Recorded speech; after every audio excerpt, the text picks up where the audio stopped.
Aberta a sessão ordinária número 3.560, de 23 de setembro de 2020. Quanto às questões de ordem operacional, penso que qualquer problema técnico, por favor, contatar, né, com o organizador da nossa sessão aí, o Ken Juarez, o WhatsApp ou pelo chat.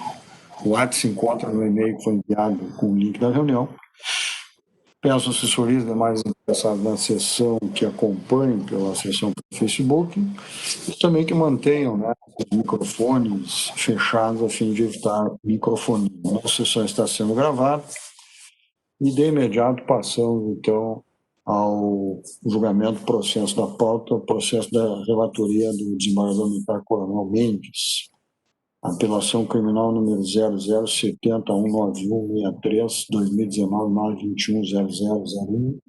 Apelante, soldado Patrick Piber Guastavino, Regis Souza de Moura e Cléo Augusto Critiano. Apelado do Ministério Público, relator do desembargador militar Coronel Mendes, Paulo Roberto Mendes Rodrigues, revisor, desembargador militar Coronel Sérgio Antônio Grande Brum, advogado doutor Fábio César Rodrigues Silveira e Luiz Averíssimo do Cangularte.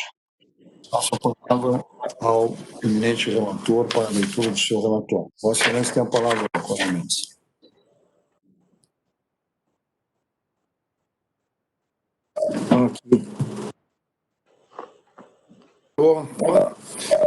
Boa tarde a todos. Gostaria de cumprimentar os senhores pares, o doutor Silvio,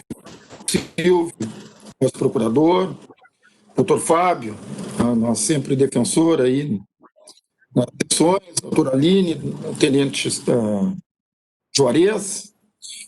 E vamos, então, ao nosso voto, ao nosso relatório. Então, vamos lá. O Ministério Público, em atuação perante a segunda auditoria de Porto Alegre, com base no inquérito policial militar de portaria número, ofereceu denúncias contra os militares soldado Patrick, soldado Regis e soldado Cléo, como incurso nas sanções do artigo 209, lesão corporal, e do artigo 226, caput, invasão de domicílio, combinado com o artigo 53 e 79, todos do Código Penal Militar, pela prática dos seguintes fatos delituosos. Primeiro fato, no dia 9 de dezembro de 2016, por volta das 23h40, na rua Valmor Machado Lemos, 532, no município de Gravataí, os denunciados, em conjunção de esforço, unidade e desígnios, entraram contra a vontade expressa ou tácita dos moradores na casa de Eliane e Patrick, e lá permaneceram cometendo, na sequência, os delitos narrados nos fatos que abaixo seguem. Fato 2. Na mesma circunstância de tempo e local, os denunciados ofenderam a integridade física de Patrick, mediante socos e desferindo golpes com um bule, causando-lhe lesões corporais no laudo pericial número, que descreve, aspas, na região periorbital direita e 4 quirodáctilo direito, dos demais traumáticos, dos edemas traumáticos. 4.3. Os denunciados ainda, no mesmo contexto físico, ofenderam a integridade física de Eliane, mãe de Patrick, mediante empurrões, causando-lhe as lesões descritas no laudo pericial número, que descreve, aspas, no cotovelo direito, uma escoriação com 12 centímetros por 1 centímetro. Na ocasião dos fatos, descrito acima, os militares abordaram Patrick na frente de sua casa, adentrando ao interior de sua casa, onde revistaram o seu quarto, sem nada encontrar. Posteriormente, o adolescente foi agredido. Eliane acompanhou toda a situação e, quando tentou interferir para que a agressão ao seu filho fosse cessada, então foi agredida. Durante a ocorrência dos fatos 2 e 3, os denunciados, quando não eram os agressores diretos das vítimas, presenciaram os fatos, mas nada fizeram para cessar as agressões. Pelo contrário, com suas condutas omissivas, contribuíram para que elas se perpetrassem, eis que, ao não interferirem na ação, um dos outros prestaram-se apoio moral e físico mútuo, o que possibilitou a consumação. Após regular instrução processual, 6 dias do mês de junho do ano 2018, sobreveio sentença da lavra da doutora Dione, condenando os oroapelantes a pena de 7 meses de detenção com surcismo venial nos termos que segue. Ante o exposto, voto procedente à denúncia para A. Quanto ao primeiro fato narrado na denúncia, condenar os denunciados nas ações do artigo 226, caput, combinado com o artigo 53, caput do Código Penal Militar, partindo da pena mínima para cada um dos imputados, de 30 dias de detenção. Sanção essa tornada definitiva, considerando que os vetores do artigo 69, citado diploma legal, não lhes são favoráveis, sendo réus primários. B. No que diz respeito ao segundo e terceiro fatos narrados na exordial, condenar os denunciados nas ações do artigo 209, caput, combinado com o artigo 53, caput do Código Penal Militar, por 2 vezes, partindo da pena mínima para cada um dos imputados, de 3 meses de detenção em face de cada delito, o que perfaz 6 meses de detenção a cumprir individualmente cada sentenciado. Sanção essa tornada definitiva, considerando que os vetores do artigo 69 do Estado de Diploma Legal não lhes são favoráveis, sendo réus primários. C. Nos termos do artigo 79 do CPM, as penas reassomadas, totalizando para cada um dos sentenciados 7 meses de detenção, com direito à suspensão condicional pelo prazo de 2 anos, vez que preenche os requisitos do artigo 84 do citado diploma legal. Em suas razões, a defesa postulou absolvição com base no artigo 439-A do CPPM, sob a alegação de que, na data de 9 de dezembro de 2016, não ocorreu abordagem policial indicada pelas vítimas. Em contra-razões, o parquet pugnou pelo desprovimento ao apelo defensivo, mantendo-se a sentença condenatória por seus próprios fundamentos. Subiu o feito. Nesta instância, o ilustre procurador de justiça, Dr. Fábio Cota Pereira, emitiu parecer pelo provimento ao recurso defensivo, a fim de absolver os apelantes de ambos os delitos com fundamento no artigo 439, linha A do CPPM. E ao relatório, a excelentíssima senhora, ao excelentíssimo senhor revisor, após solicito, enfim, ao revisor. Ok, Vossa Excelência tem a palavra, Coronel Bruno. Senhor presidente, renovando meus cumprimentos a todos presentes nessa sessão, nada a opor ao presente relatório. Obrigado. De imediato, então, novamente cumprimento e saúdo a presença e agradeço o doutor Fábio César Rodrigues da Silveira, a quem passo a palavra para, em até 30 minutos, fazer sua manifestação, considerando que são 3 réus, conforme previsão regimental. Vossa Excelência tem a palavra, doutor Fábio. Saúdo inicialmente o senhor desembargador militar, presidente desta Casa Castrense Revisora, e já faço uma antecipação para destensionar o grupo que está aqui vinculado a esta videoconferência, de que não usarei os 30 minutos, não considero necessário usar todo esse tempo. A matéria é, como diria um bom defensor público que já passou por essa casa, a matéria é singela, por demais fácil de se avaliar, para que eu me estenda por 30 minutos, presidente. Sendo assim, sigo a saudação ao senhor desembargador militar revisor, coronel Paulo Roberto Mendes Rodrigues, ao senhor desembargador militar, desculpe, senhor doutor desembargador relator, coronel Mendes, desembargador revisor, desembargador militar, coronel Sérgio Antônio Berno de Brum, sim, também corregedor nesta casa, com excelente trabalho, muito aprendizado que já pude ter durante toda a sua carreira nessa casa também. Recebam ambos a minha saudação mais efusiva. Saúdo os demais senhores desembargadores presentes a este colegiado de 2º grau jurisdicional. Saúdo em especial, é impossível deixar de saudar com todo o vigor e com todo o afeto nosso senhor procurador de justiça, Dr. Silvio Miranda Munhoz. É uma honra novamente estar com o senhor. Esta gravata também está em sua homenagem, senhor doutor procurador. E torço que nós possamos usá-la hoje mesmo... Obrigado, Trabalho. Mesmo sem camisa. Pode ser até com a camisa do Colorado. Passemos adiante então, senhores. Receba minha saudação e meus votos de bons auspícios para hoje à noite, senhor procurador. Cumprimento a doutora Maria Emília. É uma satisfação imensa. Eu creio que, com isso, cumprimento a todos. Doutor Amilcar também, senhor desembargador, receba meu afeto profissional mais reforçado ainda na data de hoje. Eu sou profundamente grato pela oportunidade de estar aqui. E, dito isso, cumprimento também os serventuários sem os quais nenhum de nós poderia estar trabalhando, nessas condições especificamente também. Em especial a doutora Aline Sanches, que hoje foi o meu anjo da guarda, tive um probleminha no EPROC mais cedo, e foi incrível. Aliás, como costuma ser, essa casa não tem servidores com menor qualificação, todos são excepcionais. E na pessoa da doutora Aline, cumprimento os demais servidores que permitem que nós desempenhemos a contento o nosso trabalho, de maneira que, se houver alguma mediocridade, ela é toda a responsabilidade do defensor constituído. Todos os meios e mecanismos já me foram dados, então espero fazer um bom trabalho.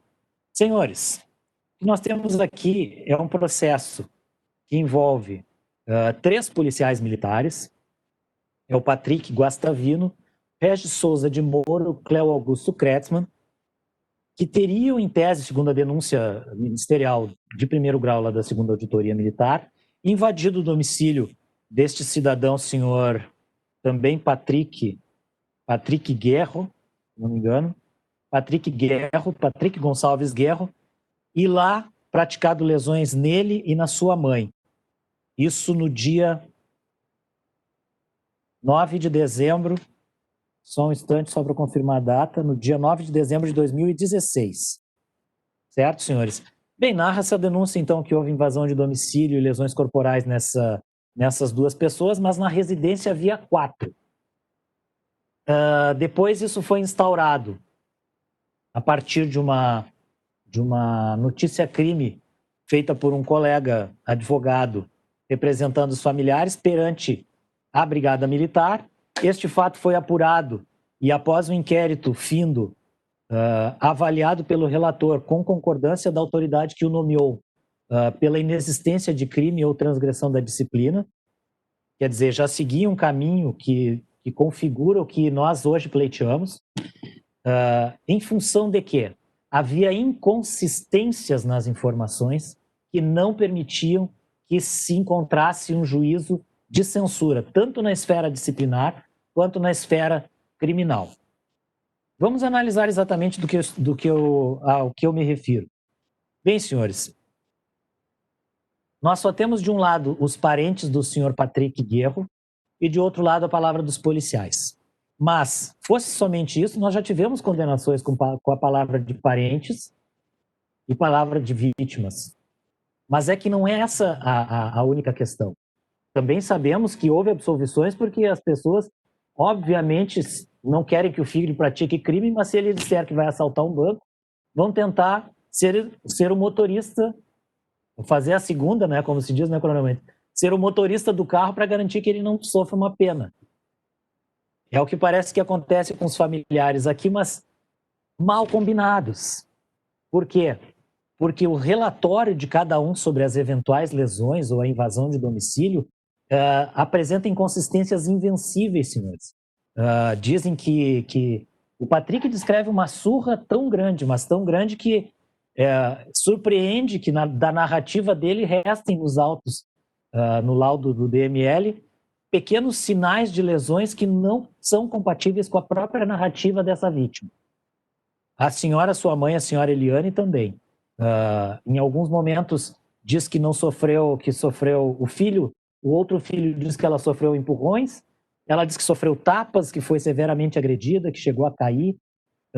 E o melhor de todos é o pai, que diz que nada disso aconteceu dessa forma e, e também não reconhece os policiais.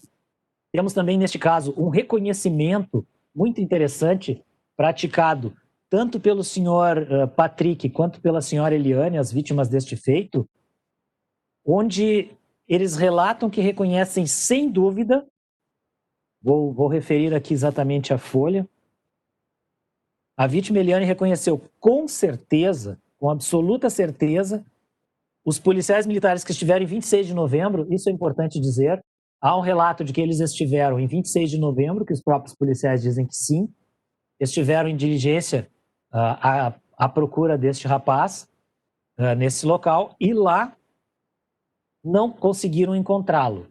Foi franqueado o acesso à residência, quer dizer que não houve invasão de domicílio nessa primeira vez, também não faz parte da inicial acusatória.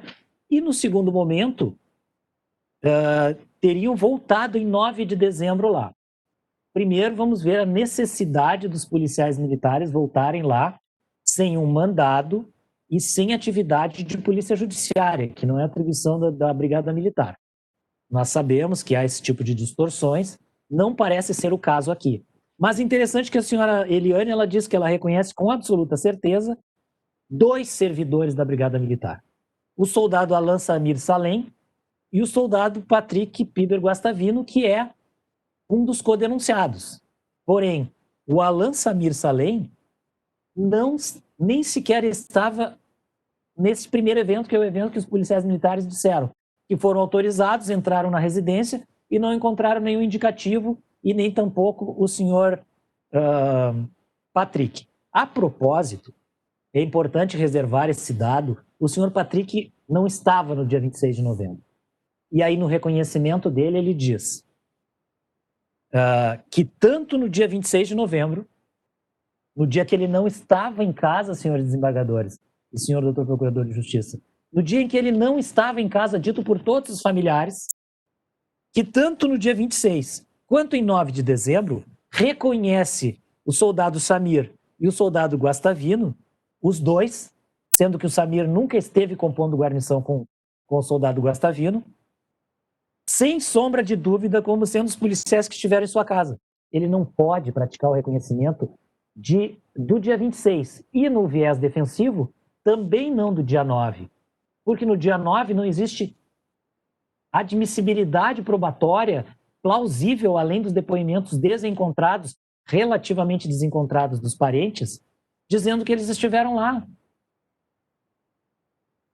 Detalhe, o Samir não é acusado na denúncia. Ele não estava de serviço em 9 de dezembro. Certo?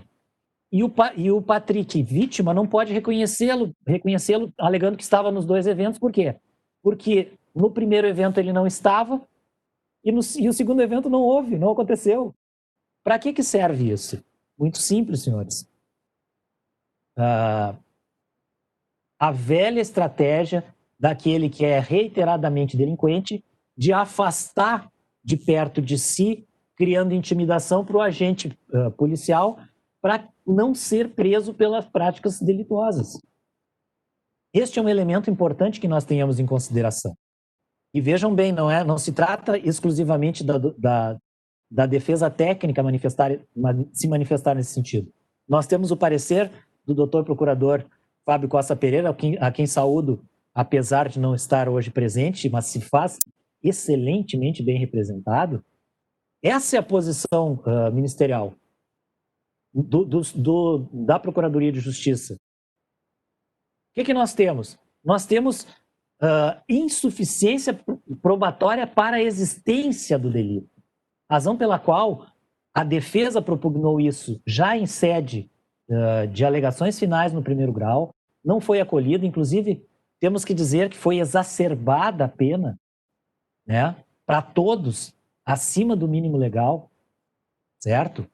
Uma situação que nem é tão comum assim, inclusive porque nós não temos antecedentes de nenhum dos acusados, se bem me lembro. Talvez tenha o soldado Demora, tenha um antecedente, mas isso não é razão para majorar pena para todos. Isso não está na pauta de discussão, uma vez que a defesa entende cristalino que a parte final do artigo 439, a linha A, parte final, já permite que se restabeleça o justo a este feito. Ou seja, não há prova suficiente, não do delito, da prática do delito, não há prova suficiente da existência do delito. Me parece ser este o pleito razoável a ser feito e o pleito que, imagino eu, salvo o melhor juízo, estou sempre aprendendo, os senhores desembargadores têm diante de si como o plausível. Dito isso, senhores, eu encerro, manifestando no encerramento, presidente, aproveitando que tenho 30 minutos, mas falarei apenas mais um. Assisti com preocupação a palestra conjunta, na verdade, o painel sobre os suicídios na classe militar, na classe policial. Fiz uma pergunta ali que eu gostaria de ter respondida. Confesso que não pude acompanhar a íntegra da reunião, mas é urgente, e isso é bom que fique registrado, que a Brigada Militar trate com muita preocupação aqueles que passam por situações de confronto e que no outro dia, ou uma folga 2 dias depois, estão tirando expediente. Para mim é muito preocupante que não haja um direcionamento obrigatório, compulsório não posso dizer, mas obrigatório, que seja cobrado, que eles sejam submetidos a algumas sessões psicoterápicas para desfazer o estresse pós-traumático causado por situações semelhantes. Não existe militar ou civil que suporte o risco à própria vida e depois disso se mantenha normal. Não existe. E com vistas a isso, parabenizo a iniciativa dessa casa e aproveito o ensejo também para dizer que meu co-presidente de Comissão de Direito Militar da OAB do Rio Grande do Sul, Dr. Luiz Augusto Pires, propôs e foi acolhido integralmente pela OAB um evento também com essa temática que eu tomaria a liberdade de levar a conhecimento dos senhores, pedindo um auxílio também na divulgação, porque tudo que se fizer nessa área é realmente pouco. É muito triste que mais pessoas da classe da segurança morram por suicídio do que por confrontos. E eu tenho certeza que os confrontos matam cada um pouquinho a cada dia. Dito isso, senhores, eu devolvo a palavra à presidência para que dê andamento e agradeço pela paciência de todos. Obrigado, doutor Fábio. De fato, uma preocupação muito grande. Vossa Excelência pode contar sempre com o tribunal, a comissão, enfim, para a divulgação dos eventos. Mas sim, nós temos sim essa preocupação já de longa data com relação a isso e também entendemos, né, que deve, talvez a gente possa fazer sempre mais proativo enquanto tribunal, em conversas com o comando das instituições aí, tanto dos bombeiros quanto da Brigada Militar. Estamos emanados, presidente. Conte com o apoio da comissão também. Maravilha. Obrigado. Doutor, passo então de imediato a palavra ao nosso digno procurador de justiça, doutor Silvio Miranda Munhoz, quem cumprimento e agradeço mais uma vez a presença e para a sua manifestação pelo período também de 30 minutos. Vossa Excelência tem a palavra, doutor Silvio. Boa tarde a todos, caro presidente dessa casa, juiz militar doutor Fábio, aos demais juízes militares, doutor Sérgio Verne Brum e doutor Paulo Roberto Mendes Rodrigues, aos juízes civis, meu ex-colega, doutora Milka, e a ex-juíza auditora, hoje juíza do tribunal, doutora Maria Emília, a todos a saudação do Ministério Público, e como sabem, Vossas Excelências, para este procurador, mas que se me pergunta até hoje o que é que eu sou, eu digo promotor, né? Um promotor que está exercendo as funções de procurador, é sempre um grande prazer retornar a essa casa. E aproveito esse momento também para saudar a Aline e ao Juarez, que, como disse o doutor Fábio, né, esses funcionários dessa casa são sempre tão prestimosos e de tudo fazem para que a gente possa bem cumprir a nossa missão e são, por demais, cordatos e por demais gentis. Então, a todos, na pessoa do Juarez e da Aline, a saudação também do Ministério Público. Doutor Fábio Silveira, prazer reencontrá-lo. Fazia tempos que não nos víamos e fazemos os julgamentos há alguns anos, né, doutor? Já há bastante anos. Não vou dizer quantos, doutor, para não revelar a idade, né? Estamos dois bem de novo aqui, né? Com a diferença que o senhor pinta o cabelo, eu não pinto, mas ainda estamos, né? Novinhos. Bom, senhores, o julgamento, né? Nós sabemos, né, o quanto é importante, e esse julgamento de hoje não deixa de ser importante, todos são importantes, a importância dessa casa, que ela é fundamental para duas coisas que eu tenho para mim, são fundamentais, basilares né, na questão da justiça militar, que são hierarquia e obediência, né? E essa casa aqui, ela é fundamental porque ela está sempre vigilante a isso, está sempre também dizendo, né, quando os policiais, ao estarem na rua, estarem fazendo função, agem certo ou agem errado, que eu acho que é isso que ao final a gente julga, né? Porque, principalmente nas situações de confronto, o doutor Fábio falou, né, principalmente nas situações de confronto, nós queremos que os policiais ajam conforme as regras, conforme o regramento. Tá?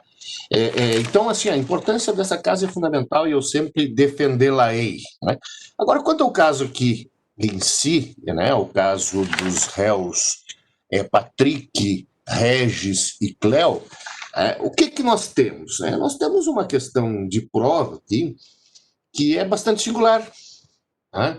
E que eu sempre chamo a atenção para isso. Né? Embora hoje, neste caso, favoreça os réus, mas é importante que a gente sempre chame atenção para isso. Nós falávamos no julgamento da semana anterior, eu falei, depois o doutor Amilcar, como revisor, mencionou isso também. Embora diga o Código de Processo Penal que a gente não pode julgar com base na prova policial, não quer dizer que ela não possa ser analisada como indício, como um elemento para que a gente verifique, né, daquelas possíveis versões, 2 ou 3 ou uma, né, ou quando houver mais de uma que foram trazidas a juízo, para que a gente descubra, com base naqueles outros elementos, naqueles outros indícios que foram colhidos lá na prova policial, quem está falando a verdade. Porque é isto que se busca, ao fim e ao cabo, ou seja, nós queremos saber quem está falando a verdade para que a gente possa realmente fazer justiça. Né? Além de que, como eu sempre digo também, não podemos nunca esquecer, né, que no inquérito policial existem provas, principalmente aquelas que não são repetidas, as provas materiais, que se judicializam mediante o contraditório diferido. Então a gente tem que sempre pensar nisso. Esse aqui é um desses casos, vejam, esse é um desses casos. No caso favorável aos réus, sim, mas é um desses casos, porque o que é que nós temos? Nós temos como prova judicial a palavra das vítimas, que dizem que os réus entraram na casa e lesionaram elas, e tem até um exame de corpo de delito, eu não vou nem entrar nos detalhes do exame de corpo de delito, embora a gente analisasse os detalhes, poderia até também o exame de corpo de delito mostrar que as lesões não aconteceram como elas dizem, porque as lesões não estão de acordo com o que elas mencionaram de como teria sido a dinâmica dos fatos, né? Mas vejam, e temos de outro lado os réus dizendo que naquele dia, naquela hora, no dia 9 de dezembro, naquela hora, não estiveram na casa das vítimas e que, portanto, não poderiam ter praticado os fatos. Bom, então nós temos dois lados, temos duas versões. Como é que nós vamos descobrir qual está falando a verdade? Analisando os indícios, as provas, os indícios, os elementos que tem lá no inquérito policial e que vão permitir nós perceber quem está falando a verdade. E nós não vamos julgar com base nele, mas nós vamos sim analisar eles em conjunto, para nós vermos o conjunto da obra, o exame completo da prova existente e ver quem está falando a verdade. E aqui no caso, neste caso particularmente, não há dúvida de que quem está falando a verdade são os réus. E isso fica claro, isso fica evidente pelas próprias contradições das vítimas, que ao reconhecerem os réus lá na fase policial, e vejam, então nós estamos dando um indício, um elemento, continuar na prova policial para mostrar o quê? Que os réus estão falando a verdade. Aqueles indícios que mostram que as vítimas estão mentindo. Por quê? Porque ao reconhecerem quais seriam os policiais que estiveram nessa casa no dia 9 de dezembro, reconheceram um policial que não estava na guarnição daquele dia, que sequer estava de serviço naquele dia, que sequer é réu. E reconheciam e diziam que reconheciam com toda a segurança, com toda a certeza. E mais, um dos réus diz que reconhecia aqueles cidadãos, aqueles policiais, dentre eles o que não estava, e que foi comprovado depois que sequer estava de serviço no dia, reconhecia como tendo estado também em novembro, só que em novembro ele, testemunha que fez o reconhecimento, não estava na casa. Ou seja, estes detalhes colhidos como auxílio à prova, como indícios que estão lá no inquérito policial militar, fazem a gente, analisando o conjunto da prova, ter certeza que, efetivamente, aqui quem está falando a verdade são os réus.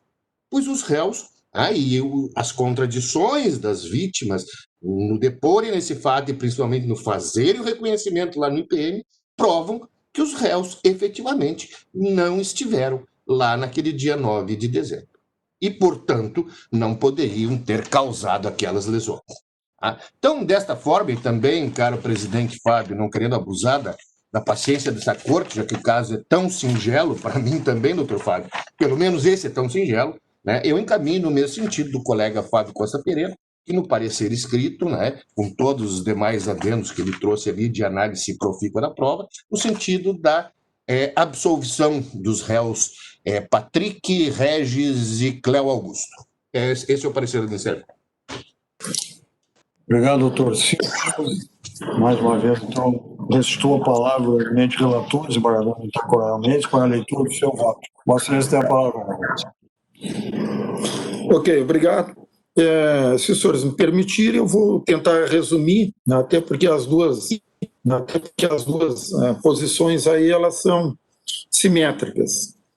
E o voto também está na frente dos senhores. Então, quanto à admissibilidade, entendo ser o apelo tempestivo, cabível e interposto por parte legítima e interessada, preenchidos os requisitos da admissibilidade, portanto, deve ser conhecido. O mérito, trata-se de apelação interposta pelos militares Cléo Augusto Kretzmann, Regis Souza de Moura e Patrick Piber Gustavino, e resignado com a sentença que julgou procedente a pretensão punitiva estatal para condená-los à pena de 7 meses de detenção, com a suspensão condicional da pena mediante condições por infringência ao artigo 226 e duas vezes ao artigo 209, âmbito do CPM. Em suas razões, a defesa suscitou a reforma da sentença para absolver os apelantes conforme 439 letrado CPM, uma vez que a abordagem no dia 9 de dezembro não teria ocorrido. Pedindo vênia à acusação, merece prosperar o apelo defensivo, devendo ser reformada a sentença condenatória, em uníssono no sentido ao parecer ministerial desta instância, cujo signatário excelentíssimo, o procurador de justiça, doutor Fábio Costa Pereira, pelos fatos e fundamentos que passo a expor. No ensejo, peço escuta para reprisar os depoimentos dos principais autores que compõem o caderno instrutório, com o objetivo de concatenar a situação fática presente nos autos, cujos excertos, a fim de evitar desnecessária tautologia, extrai da sentença. Não sei, senhores gostariam que eu lesse ali o resumo dos depoimentos, ou eu posso seguir? Posso seguir? Obrigado.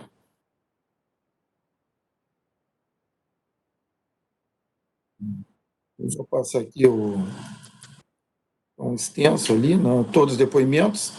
Como se vislumbra, então, a versão narrada pelos civis traz uma história onde militares criminosos teriam ingressado em uma residência agredindo todos os moradores e ido embora, como se tivesse por objetivo saciar suas vontades animalescas de produzir lesões de forma injustificada, tendo em vista que todo esse circo teria ser passado sem ninguém ser preso. Já a versão trazida pelos militares é de que o fato não existiu, sequer se recordam se estavam em serviço e não produzem elaborados contos para tentar se defender das acusações infundadas dos civis. Destaca-se que os depoimentos civis trazem diversas incongruências, principalmente sobre as lesões apresentadas nas vítimas. Vejamos, eu também trato desse assunto, trato também sobre o laudo apresentado, né? E continuando nesses termos, como se vê, o agente do Ministério Público de segundo grau exercitou escorreita apreciação dos elementos de convicção colhidos no curso da instrução judicante, descortinando em seu parecer a impossibilidade de se estabelecer nexo de causalidade entre qualquer ato de proceder dos apelantes. Cléo Augusto Kretzmann, enfim, os quatro. Reitera-se inúmeras controvérsias, transbordam dos autos e além dos depoimentos das testemunhas em nada elucidar a tese acusatória. Não há provas concretas nos autos, mas tão somente imaginárias, de ter os apelantes concorrido para alguma infração penal. No processo acusatório, os magistrados não têm o dever de auxiliar a acusação, mas, ao contrário, sempre que esta não for capaz de apresentar as evidências, faz-se necessário presumir a inocência dos réus. Além do mais, compreende extrair-se do arcabouço probatório um juízo de certeza absolutamente favorável à defesa, e sem margem de dúvida, demanda-se a absolvição. Portanto, entendo que não há provas para a condenação dos apelantes, como bem entendeu o nosso nobre e sempre atento procurador de justiça, doutor Fábio Costa Pereira, e aqui reforçada pelo doutor Silvio. posto que os elementos probatórios elucidam o fato e servem para uma absolvição cabal fundada em juízo e sentença. Aí trazemos aqui umas considerações do doutrinador Guilherme de Souza Nunes, que também deixo ler, porque o senhor já conhece. E, por fim, destarte, partindo da premissa que a lei não se vale de palavras inúteis, é necessário reconhecer o presente, o comando normativo inserido na linha A do artigo 439 do CPPM. Posto isto, voto por conhecer e dar provimento ao recurso defensivo para reformar a sentença e absolver os apulantes com fulcro no artigo 439A do CPPM, posto que se verificou inexistirem provas para a condenação, e eu voto, senhor presidente. Obrigado, Dr. Mendes. Passo a palavra ao eminente revisor, desembargador Coronel Brum, para o seu voto. Senhor presidente, eu acompanho bem centrado o voto do ilustre desembargador relator. Obrigado. Abro discussão. Nenhum magistrado inscrito para discutir. Então, acolher os votos. Doutora Milka. A palavra.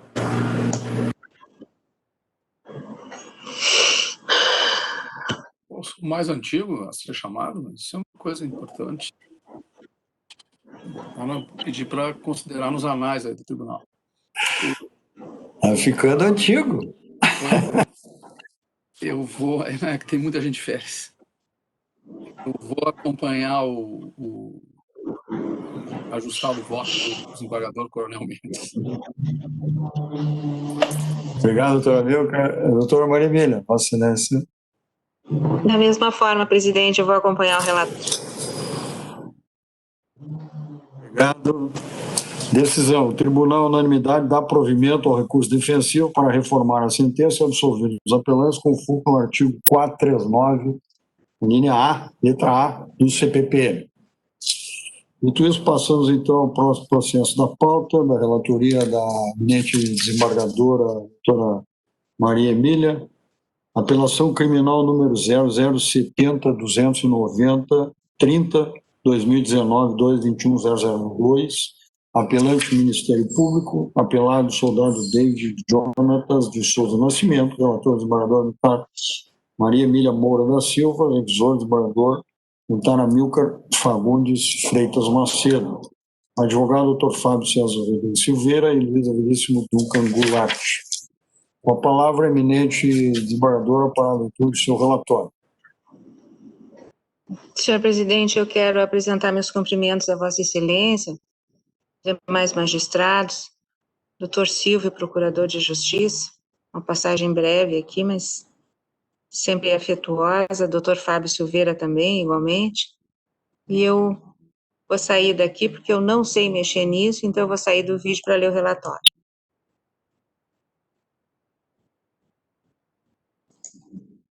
Deixa eu achar o relatório. Aqui, relatório.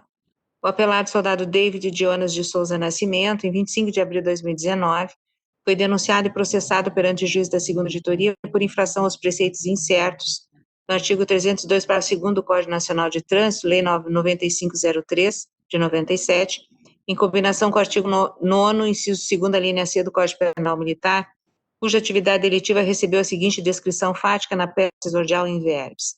No dia 22 de setembro de 2018, por volta das 23 horas, na Rua 5, na via pública, bairro Mário Quintana, nesta capital, o denunciado, quando em serviço na direção do veículo automotor, qual seja a viatura prefixo 11.250 da Brigada Militar, praticou delito de lesão corporal culposa, resultando na vítima Orteli Janete Soares, lesão corporal de natureza grave. Na ocasião, o denunciado conduziu o veículo automotor em alta velocidade à noite, em local de pouca iluminação e sem sinais sonoros e luminosos, giroflex, devidamente acionados, agindo, portanto, de forma imprudente e negligente. O denunciado, conduzindo a viatura prefixo 11.250, colidiu na vítima Orteli Janete Soares, que veio a sofrer lesão no membro inferior esquerdo com fratura luxação exposta, lesão exposta com desenluvamento em antepe e hálux esquerdo, perda óssea, amputação e comprometimento importante das partes moles, documento das folhas 30 e seguintes do anexo 02 do evento 1 e fotografia das folhas 6 e seguintes do anexo 03 do evento 01, permanecendo a vítima por mais de 30 dias hospitalizada, além de resultar com sequelas psicológicas. A denúncia, recebida em 26 de abril de 2019, seguiu-se a instrução processual perante o juízo singular até o momento sentencial, quando foi exarada a decisão absolutória constante no evento 62 do processo originário, fundado no princípio do indúbio pro réu, artigo 439, letra E do Código de Processo Penal Militar. Houve recurso ministerial por irresignação com o resultado absolutório, extraindo-se das razões o entendimento de que a autoria, a materialidade e a culpa do recorrido estão largamente comprovadas nos autos, porquanto, como condutor da viatura, mesmo em acompanhamento de um motociclista suspeito, deveria observar a compatibilidade da velocidade com a circulação de pedestres, já que não havia calçadas, trafegar com sinais luminosos e sonoros ligados, o que não foi comprovado que estavam, já que a vítima pensou se tratar de um veículo de passeio, e reduzir significativamente a velocidade quando enxergou a vítima na iminência de atravessar a via, conforme por ele próprio admitido. Pugnou, assim, a reforma da sentença para condenar o apelado nos termos denunciados. Veio a contradita defensiva, posta pela manutenção da decisão impugnada, posição, aliás, ratificada pelo eminente procurador de justiça, que em seu parecer opinou pelo improvimento do recurso aviado pelo Ministério Público. Esse é o relatório, senhor presidente, que foi encaminhado à revisão do desembargador Amilcar. Obrigado, doutor Maria. A quem eu passo a palavra? Doutor Amilcar. Nada a acrescentar ao relatório. Obrigado. Doutor Silvio, Vossa Excelência tem a palavra para sua manifestação, em prazo de 20 minutos. Excelentíssimos juízes militares e civis que compõem essa casa, reitero a saudação já feita, aos funcionários também, Juarez e Aline, reitero, já feita saudação, ao doutor Fábio mais uma vez também, é um grande prazer tê-lo aqui de novo, doutor. Neste processo aqui, a minha posição é um pouquinho diferente do anterior. Nesse processo aqui, nós temos uma irresignação do Ministério Público, com a qual não concordou o doutor Fábio, mas eu estou em concordar com o Ministério Público de primeiro grau. Acho que realmente a absolvição foi mal posta. Então, vejam, o que nos diz basicamente, e eu parto aí do parecer do doutor Fábio, o doutor Fábio nos diz que não haveria elementos para comprovar de quem teria sido a culpa. Que, portanto, teria uma compensação de culpa por falta de comprovação de quem seria realmente a culpa. E, em segundo plano, ele estabelece que estaria, mesmo que houvesse culpa do motorista da viatura, estaria ele em estrito do cumprimento do dever legal, porque estaria incitando uma perseguição. Então, basicamente, são esses os argumentos que usa o doutor Fábio para discordar da resignação do Ministério Público. Primeiro, vamos iniciar de trás para frente.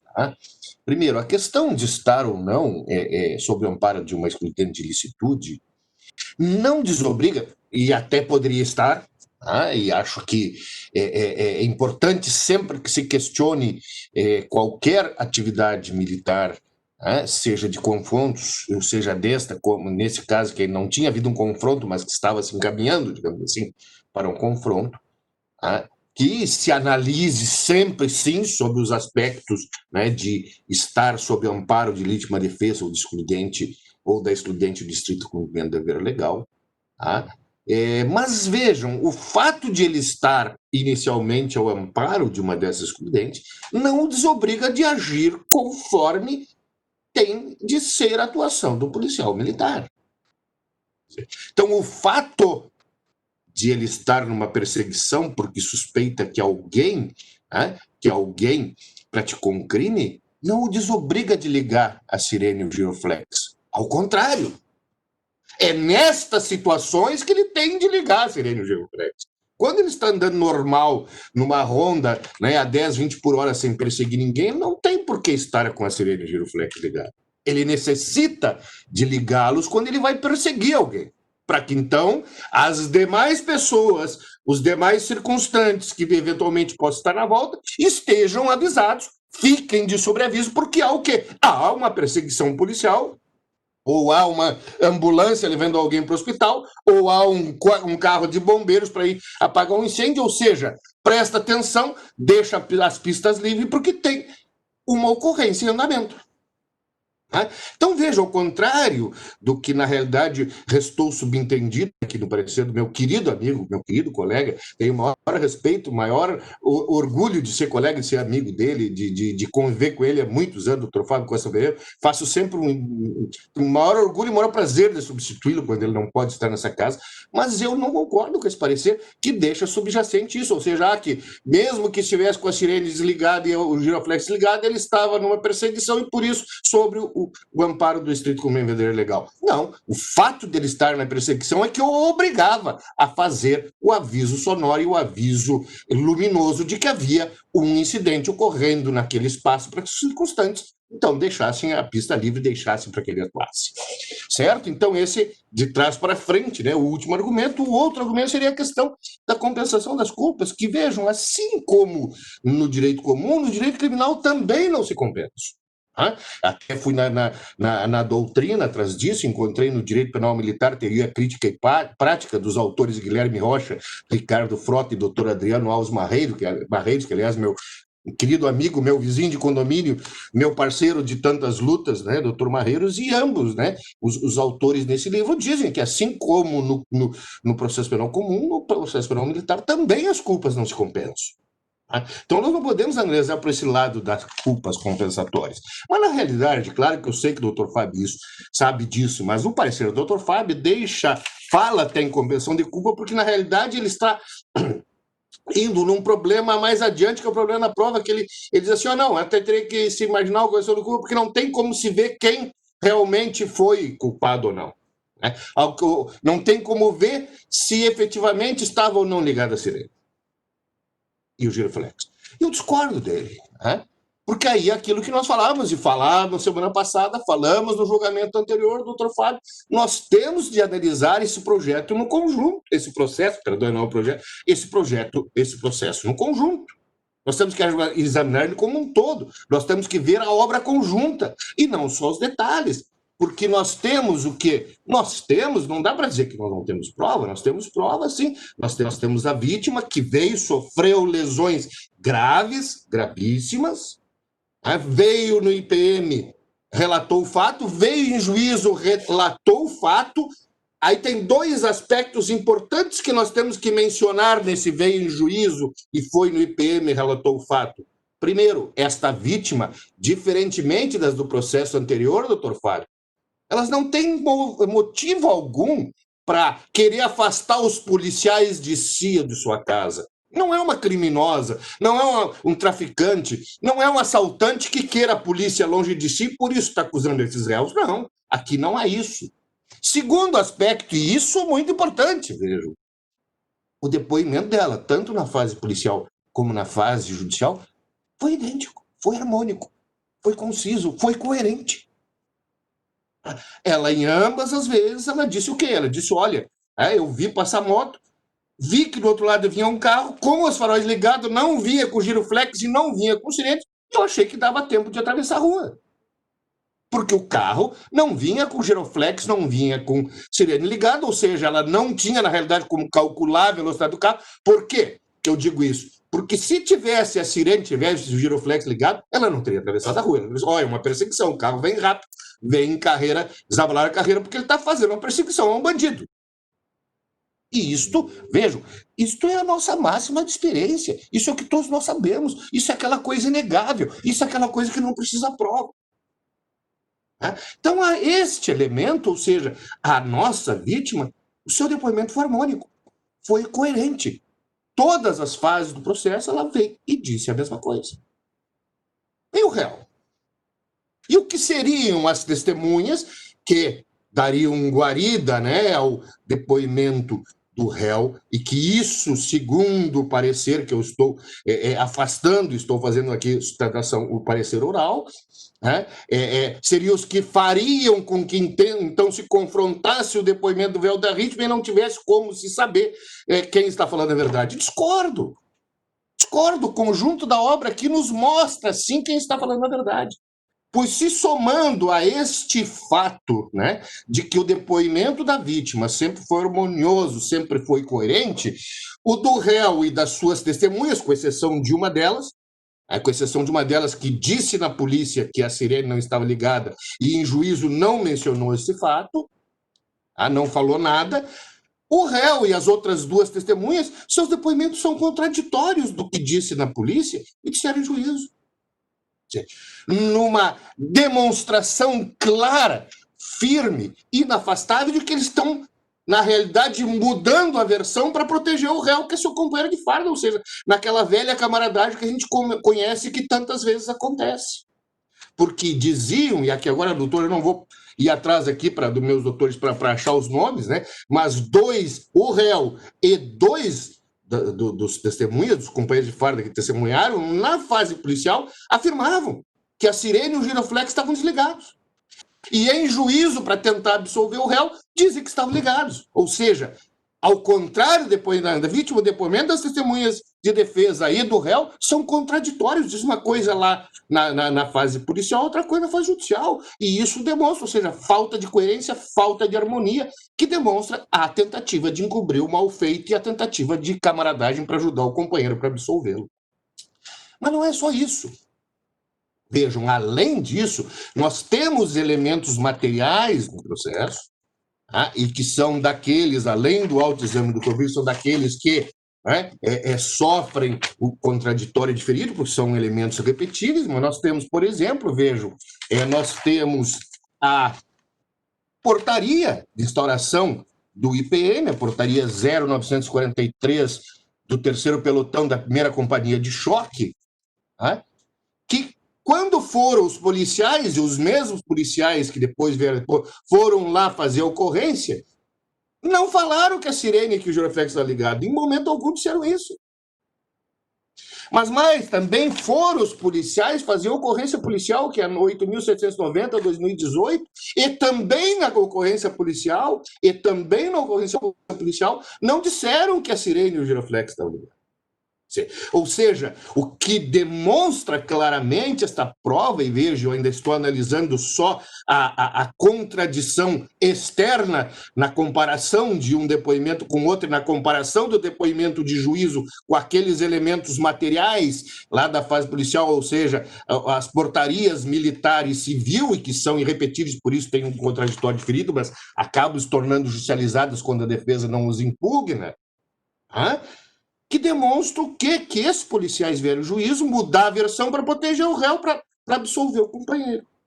Mas além disso, vejam, e isso é muito importante que se diga, porque isso às vezes mostra muito claro, né, a mentira, né? Há uma contradição interna no depoimento deles na fase judicial. E esta contradição interna mostra também, mais uma vez, que eles estão mentindo para proteger o colega. Qual é esta contradição interna? Que todos eles, tanto o réu, menos aquele que na polícia disse que estava desligado e que depois em juízo não falou nada, o réu e os outros dois policiais dizem em juízo o seguinte: não, a Sirene e o giroflex estavam ligados. Não, mas a vítima foi atravessar a rua e não viu. Não prestou atenção, não percebeu a viatura. Como? Se a Sirene e o giroflex estivessem ligados, meus caros julgadores, não teria como a vítima não perceber, não ver, estar atravessando desatenta. Ela só atravessou desatenta e só não percebeu que era uma viatura em desabalar a carreira. Por quê? Porque estavam com o giroflex e a Sirene desligada. Tão só por isso. E nesse contexto, aí nós podíamos até chamar aqui, nós já conversamos muitas vezes em outros julgamentos anteriores, doutor amigo, sobre isso, a baia nas máximas de experiência, aquelas coisas que todos nós sabemos pela nossa experiência de vida. Não tem como a vítima não perceber estar distraída e atravessar desatento uma rua se tiver a Sirene e um giroflex ligado, a não ser que ela esteja com fone de ouvido ouvindo uma música muito alta. Porque, de outra forma, como não veria as luzes, como não ouviria a Sirene? Então, não há como ser verdadeira essa tese das duas testemunhas e do réu. evidentemente eles estão mentindo. E isto, meu senhor, isto é uma análise da prova como um todo. Isto é uma análise conjunta da prova. Isso nós estamos analisando o processo como um todo. Tá? E isto nos faz verificar, isto nos faz ter certeza, isto nos faz aferir que quem está falando a verdade quando depôs em juízo é a vítima. E não o réu, e não as suas testemunhas, companheiros de farda que foram lá para tentar absolver. E dentro deste panorama traçado esse panorama, não há como afastar a culpa do réu. Quer dizer, ele começa uma perseguição, mas não faz o que deveria fazer, e que é o regulamento, nós sabemos, vai fazer uma perseguição, tem que ligar a sirene de flex. Para quê? Exatamente para que os circunstantes saibam o que está acontecendo e se protejam, ou mais até, não só se protejam, mas que deem passagem para que permitam a ação da polícia, ou da SAMU, ou dos bombeiros, quando for o caso. Então, meus caros desembargadores, juízes, militares, neste caso, eu acho que sim, tem razão para o Ministério Público do primeiro grau, há comprovação, sim, de que quem está falando é a vítima, que depôs sempre de forma harmoniosa e coerente, dizendo que a sirene e o giroflex não estavam ligados. E se a sirene e o giroflex estavam desligados, o réu tem culpa e tem de ser condenado. Então, o Ministério Público, nesse processo, caro presidente, afasto, retifico o parecer escrito do Dr. Fábio Costa Pereira, com a devida vênia, meu querido colega, mas o Ministério Público está aqui concordando com o Ministério Público de primeiro grau e pedindo a condenação do réu e mandando um abraço para o filho do Dr. Amilcar, que apareceu ali atrás. Grande gurizão, Amilcar. Um abraço para ele aí. Obrigado, doutor Silva. Esqueleto, né? Apareceu ali. Viu? Tá vestido de esqueleto. Assombração. Fantasiado de esqueleto. Doutor Fábio Silveira, Vossa Excelência tem a palavra, então, para a sua sustentação pelo prazo regimental de até 20 minutos. Eu renovo as saudações anteriores, em especial a doutora Maria Emília, de quem me compadeço por estar passando por esse mal que torço que seja breve, que causa severo sofrimento aí, de complicações renais. Sei o quanto é complicado, mas isso só engrandece a atitude de Vossa Excelência por estar, ainda assim, cumprindo seu mistério. Saúdo o senhor desembargador militar revisor, também doutor Amilcar Macedo. E entro rapidamente no tema aqui, porque uma vez que nós temos, como não poderia deixar de ser um excepcional tribuno do lado oposto e fazendo a sua avaliação sobre a prova, tenho a lhes dizer que fica facilitado o trabalho da defesa, uma vez que nós temos inúmeras condições aqui de avaliar este feito e entender pela manutenção da sentença absolutória. Vamos para os pontos. A contextualização para um tribuno é tudo, né? Isso eu aprendi vendo o Dr. Silvio trabalhar, também na vara do júri, em mais de uma ocasião. Por isso, nós temos que realmente contextualizar. Nós temos aqui uma viatura que não estava simplesmente em perseguição, ela estava em acompanhamento de uma motocicleta.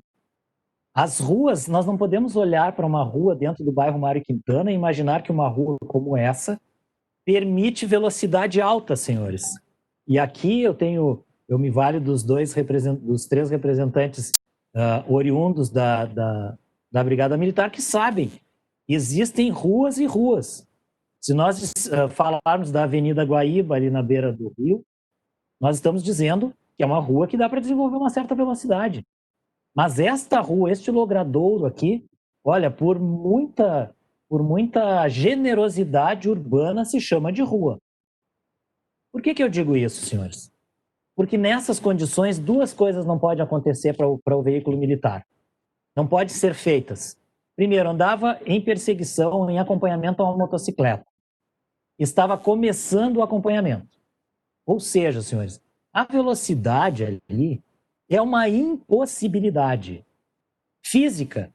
Não é possível, nós não estamos falando da Praia de Belas, onde nós temos o nosso tribunal, que todos gostaríamos de estar ali agora trabalhando.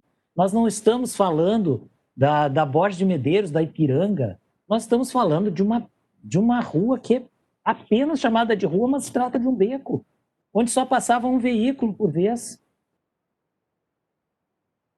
de modo que a velocidade imprimida em qualquer veículo ali não podia ser alta. Principalmente, e eu aponto com todo respeito, sempre com uma admiração incrível pela capacidade do tribuno que tem o Dr. Silvio Munhoz, que só pode ser adquirida com centenas de júris. Isso não é de hoje. Isso não é de hoje. E diria mais, eu tenho gasto... No meu caso foram milhares, doutor, foi mais de 1000. Pois então, veja bem, centenas, milhares de júris. Então, tenho que reconhecer que a construção trazida, ela é uma construção relativamente plausível. Mas eu também tenho que apontar aqui determinados erros de raciocínio que, na minha avaliação, têm que ser repelidos. Vamos lá. Primeiro, pela manifestação do doutor procurador, hoje em sessão, nós teríamos que essa senhora ela seria atropelada por um carro civil, com idênticas consequências. Por quê? Porque ninguém jamais falou que o veículo militar, por exemplo, indo apenas para o incontroverso, que o veículo militar não estivesse com os faróis acesos. Certo? E ela própria declara que ela olhou, assistiu viu os faróis e acreditou. Observem o que ela disse. Eu usei o termo acreditou. Ela, no depoimento, diz: eu achei que ia dar para atravessar. E o filho dela traz um relatório muito importante. Diz que ela já foi assaltada mais de uma vez, bairro Mário Quintana. Temos bolsões onde as pessoas assaltam... pobre assaltando paupérrimo na rua, na via pública, onde ela já tinha sido assaltada por motocicleta. Onde é que ela colocou a concentração dela? Na moto que passou perto dela. E ela não estava olhando para a direção correta ao cruzar a via, senhores. É por isso que aconteceu o dano. Por isso que aconteceu a lesão. Não é uma falta de cuidado daquele que vem com foco, com visão de túnel naquela situação lá adiante, que ela, ao desviar, tenha se desviado na direção da viatura, porque está provado no terreno, e isso é incontestável, que o motorista desviou ao máximo que pôde, e isso é que reduziu o dano dessa senhora. E teve uma lesão corporal séria no pé. Não existe graduação técnica de lesão corporal culposa, mas sim, teve uma lesão séria no pé. Mas vejam bem, o raciocínio proposto pelo órgão ministerial hoje, pelo doutor procurador, impõe que, porque estaria sem sinal sonoro de emergência e sem sinal luminoso de emergência, o que é uma questão polêmica, porque onde existe contraditório e é afirmado uma coisa, não podemos tomar como verdade ou como elemento para levantar dúvida a prova inquisitorial onde a defesa não estava presente, onde o Ministério Público não estava presente. E vejam bem, se é para proteger o colega, por que aqueles que registraram lá atrás não mencionaram explicitamente, que é a isso que se refere o doutor Silvio, não se referiram explicitamente à questão da ausência ou da presença dos faróis, dos sinais luminosos e sonoros? É porque estava dentro da lógica do atendimento de uma situação como essa.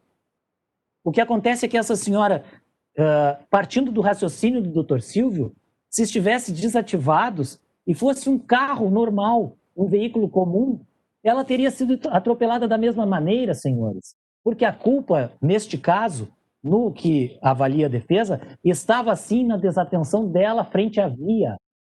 Se passa uma motocicleta na frente dela e ela se assusta e resolve atravessar com mais rapidez, o veículo que vem atrás não evitaria a colisão com essa senhora. A perícia do soldado David Jonas é que fez com que ele evitasse um dano maior para ela. Porque ela diz, verbes no depoimento dela, eu vi os faróis e achei que daria tempo de atravessar. Ela não estava olhando nessa direção, senhores. É aquela tradicional frase, como ela também diz no depoimento, de repente, ele estava muito perto. Este de repente, senhores, só pode ser entendido de uma maneira. O de repente aqui é quando eu resolvi olhar, estava muito perto. Porque antes disso eu não prestei atenção. Certo? Então, nessa avaliação que nós temos aqui, é que o giroflash e os sinais luminosos, a polêmica estabelecida sobre isso, ela é uma polêmica razoável. Eu diria, os servidores dizem isso na fase judicial, nenhum deles respondeu por falso testemunho, não houve extração dos depoimentos para que, eventualmente, fosse apurado o falso testemunho pelo Ministério Público que estava presente à sessão, certo? Então, o contraditório está posto, não houve contradita naquele momento, e agora, no segundo grau, diante de uma sentença absolutória, nós temos essa situação, que é uma liberdade que tem o doutor procurador, de, em não concordando com o parecer ministerial exarado, ter uma ideia diferenciada. Mas, de maneira nenhuma, senhores, se permite avaliar que houve aqui um crime de falso testemunho, por exemplo, feito por camaradagem ou solidariedade dos policiais em relação ao motorista, certo? E também nós temos que deixar que a prova ela tenha suas divergências, porque ela vem, ela é heterogênea, ela vem de intérpretes diferentes. É difícil para um servidor militar, um policial militar que está sentado na parte de trás da viatura, ter certeza que o giroflash está ligado. Ah, mas e sobre a sirene? Pode ser que tenha percebido ou não. E pode estar ou não. Agora, se é incontroverso, senhores, que os faróis estavam acesos. Incontroverso. As cautelas impunham que ele estivesse com sirene e sinal sonoro, e sinal luminoso? Sim, mas não é pela falta técnica que ele causou o atropelamento. Não foi ele que causou o atropelamento. Esta senhora, dito pelo filho dela, tinha medo de motocicleta, ela viu a motocicleta cruzou por ela, ela olhou para lá. E quando ela volta a olhar, ela já tinha corrido para o centro da pista, de modo que o próprio David Jonas e os demais colegas dizem que ele puxou ao máximo para o que pôde no beco, que é um beco que sim só passa um veículo por vez, para diminuir o dano dela, e mesmo assim pegou a lateral da viatura e o pneu passou sobre o pé dessa senhora. Essa é a reconstrução deste feito. E é muito interessante que a sentença, ela diz uma questão que é razoável. Eu tenho aqui duas situações difíceis de avaliar, diz a doutora magistrada. Que ela diz, eu tenho versões antagônicas, que podem ser plausíveis ambas, e eu não posso invalidar o depoimento da senhora, como não posso invalidar depoimentos policiais. Porque jogar simplesmente na solidariedade ou na falta de sinal luminoso ou sonoro para dizer que houve culpa exclusiva, porque é disso que estamos falando, culpa exclusiva e nem sequer concorrente houve aqui. O viés defensivo analisa que há culpa exclusiva da vítima, porém, a avaliação de que a vítima é possível que ela esteja falando que ela tinha impressão de ser verdade. E o que os policiais dizem em depoimento uníssono na fase judicial permanece sendo que convincente. Qual é o caminho, senhores?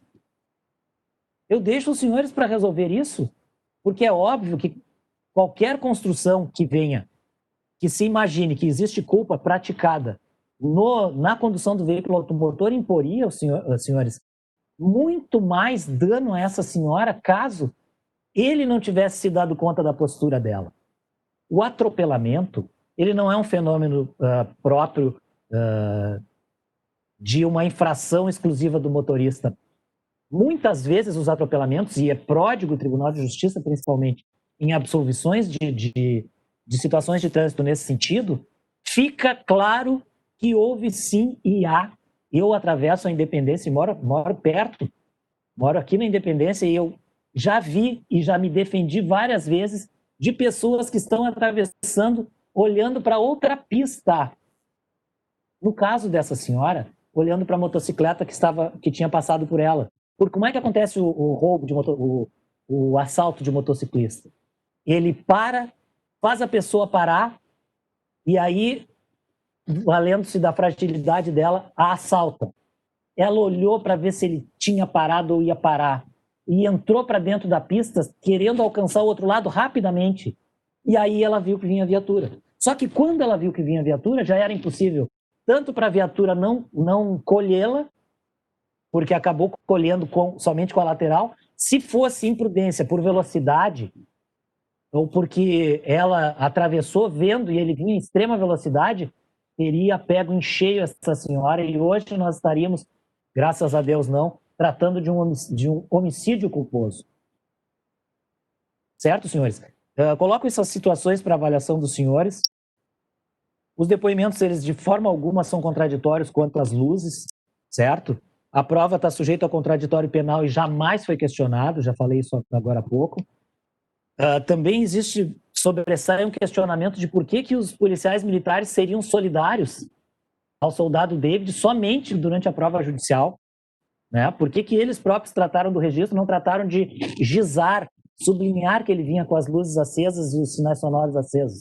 Porque esta é a regra. Eles não faltaram com a regra. Quem faltou com uma regra comezinha de travessia de uma pista de rolamento, ainda que relativamente precária, foi essa senhora. Se houvesse mais velocidade, imprudência, se tivesse deixado de acender os sinais sonoros e luminosos, negligência, nós teríamos um dano muito maior. Essa construção probatória só permite a absolvição. É a avaliação da defesa e a absolvição nos moldes traçados pela magistrada de primeiro grau há de ser mantida pelas razões propugnadas na própria sentença e que eu, como defensor técnico, fiz o possível para reforçar um pouco mais, apesar de não serem necessários mais argumentos. Deixo, então, aos senhores o exercício jurisdicional de avaliação. Bom trabalho a todos. Obrigado, doutor Fábio. De imediato, passo a palavra, então, à desembargadora relatora desse processo, doutora Maria Emília, para a leitura do seu voto.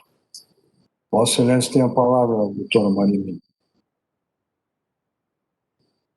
Lê o voto, então.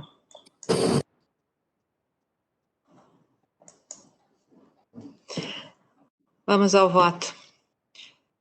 Se eventualmente não estiver me escutando, me avise, por favor.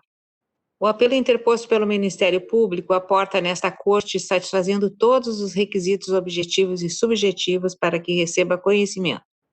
É motivado pela inconformidade ministerial com a decisão absolutória proferida pela juíza de direito substituta da segunda auditoria, quando julgou improcedente a pretensão acusatória e absolveu o soldado David Jonas de Souza Nascimento da imputação de crime de lesão corporal culposa cometida contra a vítima Orteli Janete Soares, ao conduzir a viatura policial em perseguição a veículo suspeito. Encerra nas razões, com investida direto no mérito da prova, a comprovada culpa do apelado, a quem imputa a inobservância do dever de cautela. A sustentação recursal é clara. O conjunto probatório encartado mostra que o recorrido, mesmo perseguindo motocicleta em atitude suspeita, não teria acionado os sinais sonoros de giroflex, nem tomado os cuidados indispensáveis para transitar no local do fato, o qual frisa, nos termos do que contém o caderno investigativo, não possui calçadas, a iluminação se mostra deficiente e a via estreita, mediando pouco mais de 6 metros, conforme se constata do levantamento do local. Eu elenco aqui onde estão, e eu vou deixar de ler daqui para frente no voto, os eventos e os anexos, porque estão consignados no voto, eu acho que são dispensáveis. Mas eu faço questão de colocar para que tenha veracidade, né, e realidade o que está sendo afirmado. Assim, por óbvio, pugna pela condenação do apelado nos termos da peça incoativa, ou seja, pelo crime descrito no artigo 303, parágrafo 2º do Código Nacional de Trânsito. Em contrapartida, a outra versão sobre a prova, a defensiva, sustenta que a palavra da vítima restou isolada nos autos, que a via onde o evento ocorreu, por suas dimensões e estado de conservação, não comporta velocidade excessiva, bem como porque os sinais sonoros e luminosos da viatura foram acionados desde o início da perseguição, asseverando que a vítima, mesmo admitindo ter visualizado a viatura, dela se aproximando, isto é, a 2 quadras de distância, mesmo assim atravessou a via pública, olhando apenas em direção à motocicleta em fuga. Pleito absolutório decorrente. Diante de tais ponderações das partes, rememore-se o sumo da acusação. Abro aspas, o denunciado conduziu o veículo automotor em alta velocidade à noite, em local de pouca iluminação e sem sinal sonoros e luminosos giroflex devidamente acionados, agindo, portanto, de forma imprudente e negligente. Fecho aspas. Causando no membro inferior esquerdo da vítima, a pedestre Orteli Janete Soares, gravíssimas lesões, tais como fraturas e amputações, assim descritas. Abro aspas novamente. Lesão no membro inferior esquerdo, com fratura, luxação exposta, lesão exposta com deseluvamento em antepe e hálux esquerdo, perda óssea, amputação e comprometimento importante das partes moles. Documentos tais, permanecendo a vítima por mais de 30 dias hospitalizada, além de resultar com sequelas psicológicas. Fecho aspas. Supere-se a questão sobre a autoria e materialidade. Os laudos médicos e pericial, mais as fotografias inclusas, são incontestáveis como prova imparcial, e a autoria nunca foi sequer questionada, porque é incontroverso que o recorrido era o servidor que conduzia a viatura da Brigada Militar quando a vítima, Orteli, sofreu o atropelamento. Esta, aliás, ao depor em juízo, vídeo 2, foi assertiva que a viatura policial que a atropelou empreendia alta velocidade, além de trafegar com sinais luminosos e sonoros desligados, frisando que, abro aspas, vieram voando silencioso, fecho aspas. Diante dessa narrativa, a questão a ser enfrentada se refere a saber se o apelado na condução da viatura policial observou ou não seu dever de cautela, sempre necessário, ainda que em deslocamento prioritário, quando em acompanhamento de motocicleta considerada em atitude suspeita. Os elementos de prova acerca do evento se restringem apenas aos seus protagonistas, isto é, a versão da vítima, já mencionada, a do soldado David e as dos demais policiais militares que com ele compunham a guarnição policial. O soldado Juliano Faria Dias, no vídeo 5, um dos tripulantes da viatura policial, assim esclareceu o fato, abro aspas, nós estávamos em patrulhamento, passamos uma ponte e enxergamos uma moto. O sargento disse, não, vamos abordar aquela moto ali. Foi ligado o giroflash, foi dado um alerta de sirene para a parada e o motoqueiro largou em fuga. A moça, essa que veio a colidir com a viatura, mais adiante, ela se assustou, ela vinha vindo dessa esquina, ela se assustou, olhou para a moto e veio em direção à viatura olhando para a moto. Foi repentinamente, a moto passou, ela olhou e veio contra a viatura, sempre olhando para a frente. Ela nunca olhou para a viatura, tanto que tentou, o motorista, eu botei em parágrafo, tentou tirar tudo que deu. A juíza perguntou, a que distância tu avistasse ela? A testemunha respondeu, da viatura do momento da colisão, uns 10 metros. A velocidade que vocês vinham nessa perseguição, uns 20 a 30 metros, foi um espaço muito curto de reação. Foi um toque de sirene e o giro ficou aceso. Fecho aspas. Conforme noticia essa testemunha, o tempo de reação policial à fuga do veículo suspeito e a distância entre o início da perseguição e o impacto com a vítima impediam que a velocidade imprimida à viatura não fosse outra senão cerca de 20 a 30 quilômetros, acentuando-se que desde o começo da ação o giroflash estava acionado e ainda que pelo menos um toque de alerta sonoro havia sido emitido. Por outro lado, o segundo sargento Gilmar de Araújo Zancher, naquela ocasião, atuando como comandante da guarnição, igualmente assevera que a partir da perseguição da motocicleta em fuga, foram acionados sinais luminosos, além de um toque de alerta sonoro. Sobre o momento do acidente, assim esclarece, no vídeo 4, abro aspas, uns 30 metros à frente, quase numa esquina, apareceu a vítima. Quando a moto passou, ela olhou, ficou olhando para a moto, na direção em que a moto foi e atravessou correndo na frente da viatura. Aí o colega que estava dirigindo puxou tudo para o lado esquerdo para não bater nela, né? E quase bateu no muro. Foi quando ela bateu, ela veio batendo no lado direito da viatura. E com a freada, a viatura pegou em cima do pé dela. E nesse trajeto estavam com a sirene acionada. Sim, senhor. Sim, senhor, diz a testemunha. Sirene ligada e giroflash ligado. A testemunha, sim, senhor. Fecho aspas. Também na versão dessa testemunha se verifica que os sinais luminosos da viatura foram acionados. É verdade que há discrepância quanto aos avisos sonoros, na medida em que o soldado Wagner Richter aduz que houve apenas um toque de sirene no início da perseguição, enquanto Gilmar Zacher, além de confirmar esse toque, acrescenta que a sirene se manteve acionada. Independentemente de tal inconsonância, mínima frente à prova maior, fato é que ambas as testemunhas confirmam o acionamento dos dispositivos regulamentares de alerta, circunstância que, aliada à inexistência de confrontação quanto à baixa velocidade empreendida, só evidencia que o motorista da viatura não agiu de forma culposa, porque realmente conduziu o veículo militar dentro de uma marcha de trânsito razoável à perseguição e que no local do evento não estava dirigindo imprudentemente, inclusive devido às condições materiais da via e outras circunstâncias, como luminosidade, por exemplo. Por fim, frisa-se que do depoimento prestado em juízo pelo soldado traz da sua confusa versão que, abro aspas, veio a moto, fugiu de nós, foi dado sirene, ligado flash, só que a moto fugiu e a gente foi atrás. Fecha aspas. Essa é a prova dos autos, sem demonstração máxima, vênia, de que o recorrido na condução da viatura militar tenha agido de forma contrária a qualquer norma de trânsito. É verdade que inexiste nos substratos valorados a indicação precisa de que a sirene da viatura tenha sido acionada no início da perseguição e assim mantida até o momento do acidente. Essa hipótese está assente apenas na narrativa do segundo sargento Gilmar de Araújo Zacher. Todavia, incontroverso também que a ação policial começa com pelo menos um alerta sonoro, emitido a uma distância que varia de 10 a 30 metros do local de impacto com a vítima, bem como que os sinais luminosos foram acionados e assim permaneceram até o fim.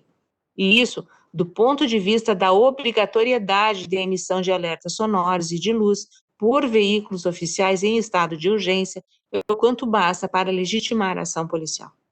Já quanto à precisão de velocidade empreendida, enfatiza-se que a única prova a tal respeito emana do depoimento da testemunha Juliano Faria Dias, que a crava entre 20 ou 30 quilômetros, infirmando seriamente a versão de alta velocidade trazida aos autos pela vítima.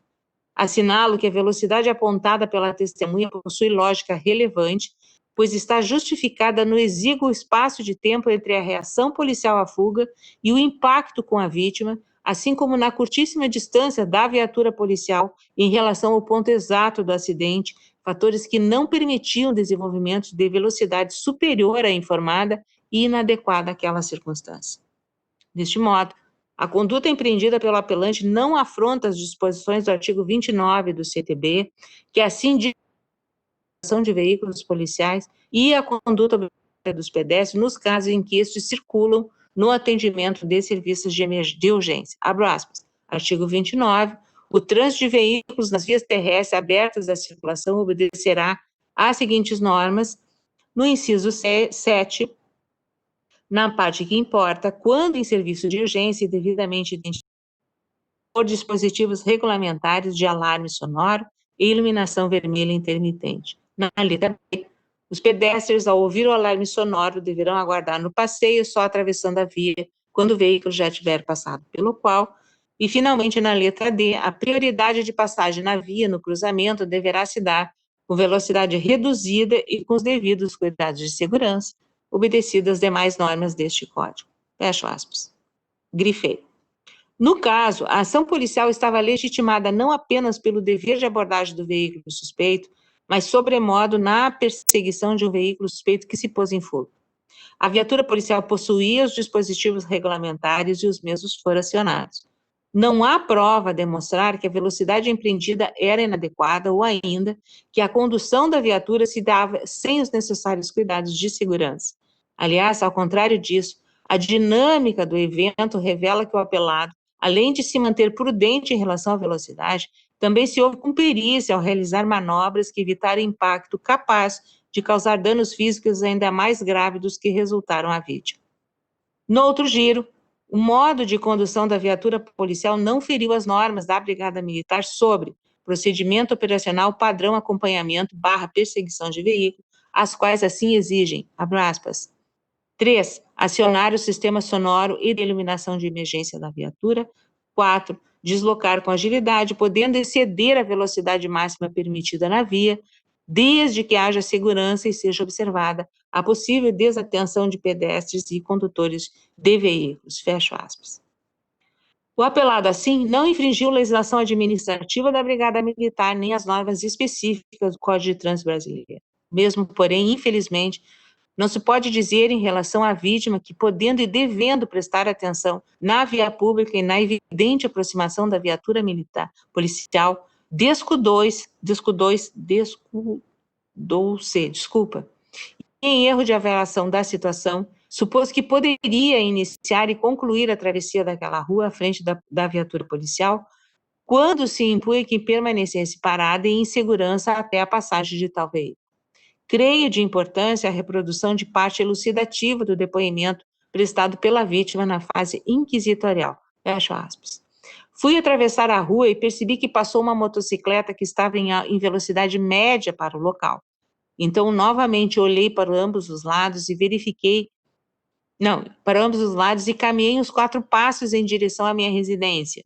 Olhei para ambos os lados e verifiquei que à minha direita não havia veículos vindo em minha direção. Entretanto, à minha esquerda havia 2 faróis de um veículo se deslocando. Contudo, estavam tanto quanto longe, aproximadamente 3 esquinas. Fato este que me deu segurança para realizar a travessia. Coloquei o pé direito na via e, ao lançar o pé esquerdo, fui atropelada pela viatura. Lembro que o meu tênis estava na roda, que os policiais prestaram o primeiro socorro, porém gritei com muitas dores, pois o meu pé ficou embaixo da viatura e eu abracei o veículo posterior vindo ao chão. Perguntado, a senhora acredita que a viatura estava em velocidade normal? Respondeu que não. Acredita que a viatura estava voando atrás do suspeito. Eles não estavam com sirene ou com giroflash acionados. Fecha aspas. Ao depois, judicialmente, ratificou toda essa narrativa, cujo resumo extraio do parecer do eminente procurador de justiça, evento 7, parecer 1, abre aspas. A vítima, vídeo 2 do evento 25, disse ter sido atropelada ao fazer a travessia da rua em que dá acesso à sua casa. Referiu que olhou para o lado e viu um veículo com os faróis acesos, a cerca de 2,5 quadras de distância. Atribui-o ao excesso de velocidade a causa do acidente de trânsito. Relatou que a casa de uma vizinha sua tremeu com a passagem da viatura. Afirmou que a viatura não estava com os sinais luminosos ligados. Disse ter sido socorrida pelos policiais militares. Declarou que perdeu parte do pé em razão do acidente de trânsito. Fecho aspas. Ora, a conduta tipificada no dispositivo legal aludido se resume à falta do dever de cuidado exigível quando o resultado causado era indesejado, mas previsível, para cuja caracterização é necessária a presença das elementares que aperfeiçoam o delito culposo, imprudência, imperícia ou negligência. Só que, dentro do que melhor se aproximou da realidade fática, não aponta a prova para a responsabilidade do réu na produção do acidente relatado.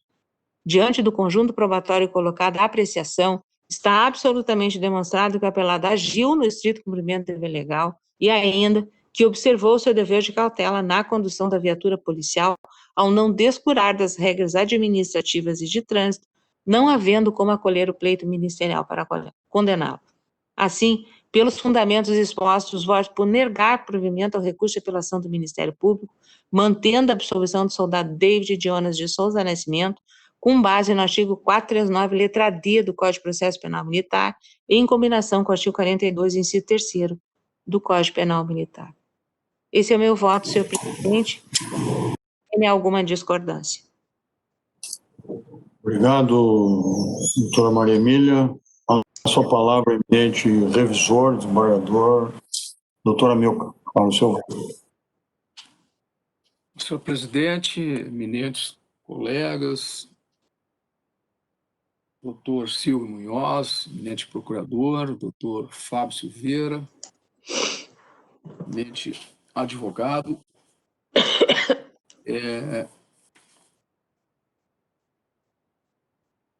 Eu vou começar a minha análise aqui. Vou tentar colocar aqui a situação de como uma situação dessa, os desdobramentos na esfera criminal, o desdobramento na esfera civil, embora não seja a nossa persecução aqui no momento.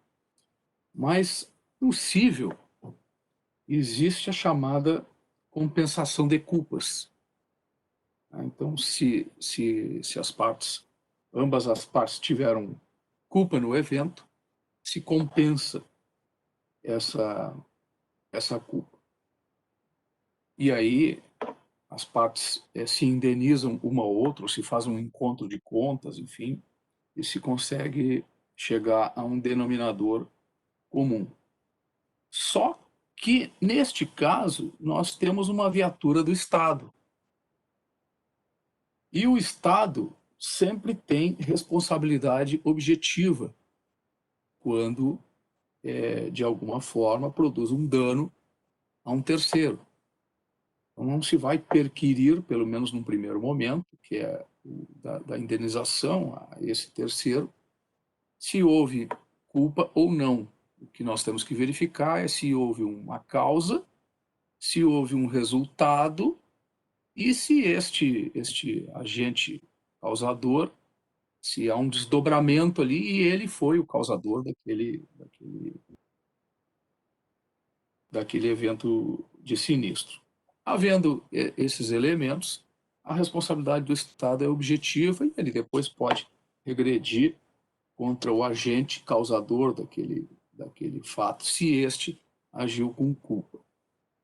Ocorre que, numa perseguição, o Estado e os policiais ali, eles estão agindo em um exercício regular de um direito ou no estrito cumprimento de um dever legal. Isso não quer dizer, evidentemente, que eles devam fazer vista grossa para as regras de trânsito. Mas também nós não podemos admitir que a viatura da Brigada Militar, da polícia, enfim, que ela tenha que respeitar o limite de velocidade, senão ela não vai perseguir ladrão nunca.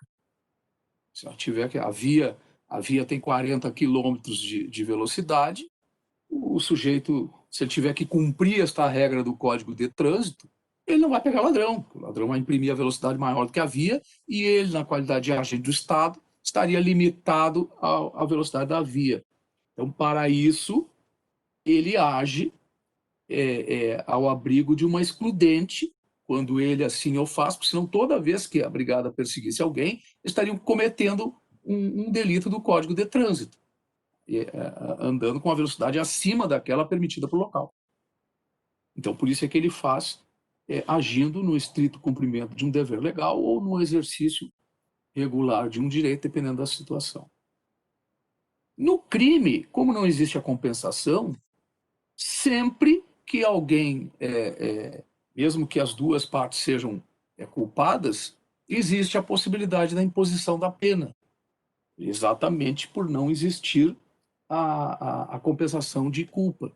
Só esta culpa vai ser retirada, ela vai ser eximida, ela vai ser espancada da situação, se houver algo chamado, que nós costumamos chamar de culpa exclusiva da vítima que sofreu o dano por parte do Estado. Então, se a culpa foi exclusiva dela, aí se exime a culpabilidade, se exime o dever, né, e a responsabilidade penal da outra parte, mesmo que em algum momento ele tenha agido com culpa. Né, que ele não. Então, nós temos que observar, postas essas questões teóricas, nós temos que examinar o fato. Tomadas essas premissas, no meu modesto sentido, tomadas essas premissas teóricas, nós temos que analisar o fato e ver como ele se comporta dentro dessas premissas. Aonde que essas premissas aqui atingem o fato. Bom, aí nós temos... Eu vou ter a minha outra tela aqui está apagada, então eu vou eu vou continuar aqui, os senhores vão me ver, mas eu não vou ver os senhores, porque eu vou colocar aqui eu vou me valer aqui das razões de recurso da promotora, a doutora Isabel Guarici Barres, com quem eu normalmente tenho concordado, né? Uma promotora muito trabalhadora, muito ciosa do seu agir ministerial, né? E também muito qualificada, muito competente, muito estudiosa. E ela coloca aqui, entre outras coisas, o seguinte: a vítima, Orteli Janete, confirmou em juízo seu relato na fase indiciária, consonante-se com o restante da prova produzida. E vejam que a promotora, no seu recurso, pede a condenação dos policiais. Relatou que estava retornando de casa após o serviço por volta das 23 horas, quando por cerca de uma quadra antes de sua residência, antes de atravessar a rua. Então ela tinha que atravessar a rua para chegar até a sua residência, percebeu que uma moto deslocava pela via. Então, primeira coisa que nós temos, primeiro fato, primeira questão que não há necessidade de prova, até porque a palavra da vítima é nesse sentido. Ela viu a moto. Ela viu a moto, ela disse isso.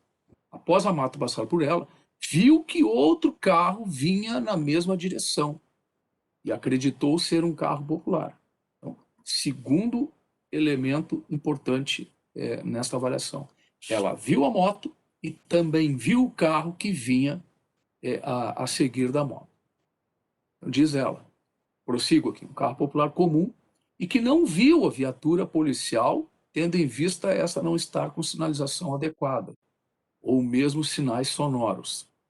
Acreditou ser possível atravessar a rua antes do veículo. E aqui ela faz, no meu entendimento, né, ela faz aqui uma avaliação da situação, do local, das condições, de tempo, né, de lugar, de modo como ela estava ali para atravessar a rua. Ela avaliou a distância de um lado da via até o outro, olhou este veículo que vinha, segundo ela, sem o giroflex ou giroflash, né?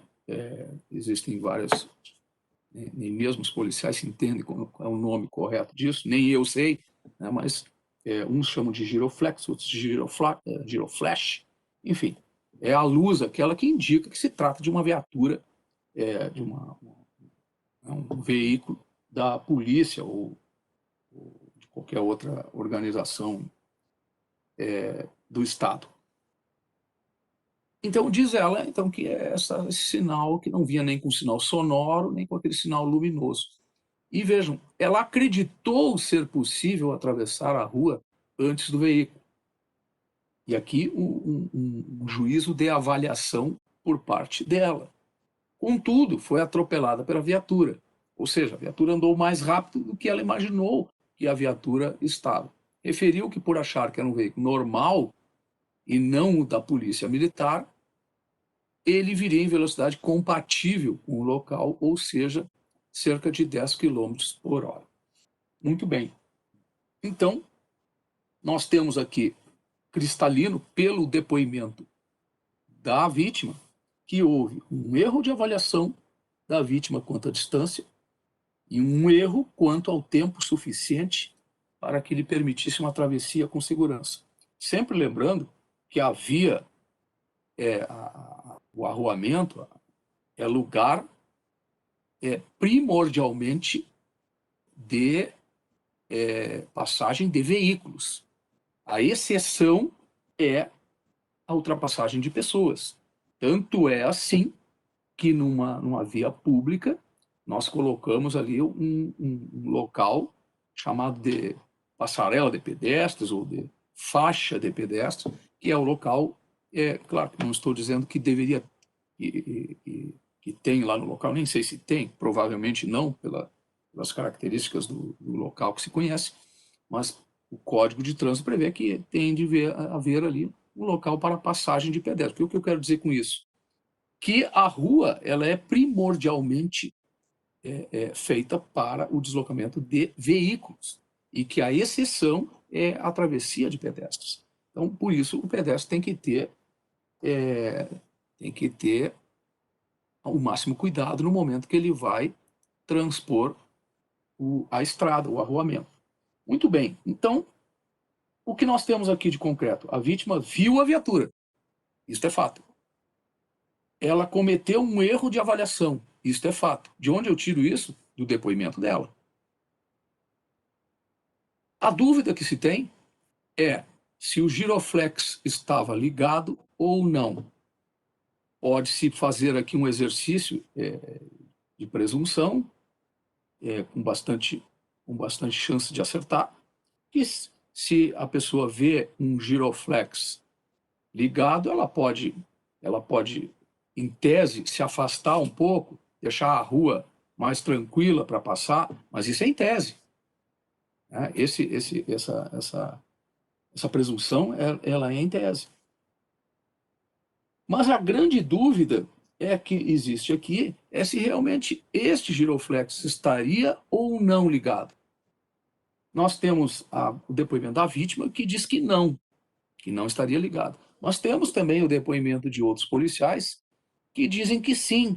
E também é muito, assim como nós podemos presumir que se a vítima tivesse visto o giroflex, ela teria tido cuidado de não atravessar naquele momento, porque ela poderia presumir que a viatura estaria se deslocando a uma velocidade acima da normal para a via, mas também nós temos que presumir que, via de regra, a polícia, quando faz a perseguição de um outro veículo, sempre o faz com a sirene ligada e sempre o faz com o giroflex ligado.